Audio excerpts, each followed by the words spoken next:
watt is a 2 watt infrared output. Alright, so what we're going to do is we're going to actually change we're going to swap, alright, the module on the infrared into our D1 machine. Alright, so is the D1 Pro or the D1 is just the same process. So first of all, what we're going to do is we're going to unlock the screw.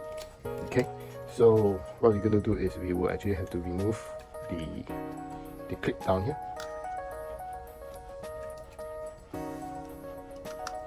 Okay, so after when you have removed this the cable, the ribbon cable, so what we're going to do is we're going to shift it onto the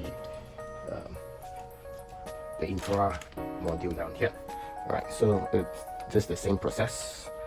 We will actually slot the ribbon cable onto the slot at the back. Okay, locked it. Put it onto the slot. Okay, and again, this is the kickstand for the IR module, right? So it's actually a shorter compared to the diode, alright? So you can be able to see there's the difference. The length of it is a big difference, right? So the focus point is shorter for the IR module. Okay, so the same process. What we're going to do is we will actually slot it in. Alright, after when we slot it in, the same process, we will actually have to lock it. Okay, so that is being done. The most important part right now will be the power switching module. Alright, so the power adapter. So this is the switching adapter.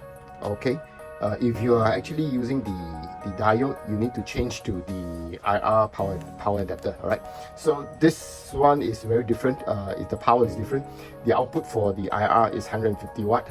Okay, compared to the regular one, if I'm not mistaken, is 80 plus or 60 watt over there. Right, so you need to change the power brick as well, and then you are ready to go. Alright, so I hope what you need to do is the same process. You plug it in, okay, and you're ready to go. Alright, so I see you in the next one.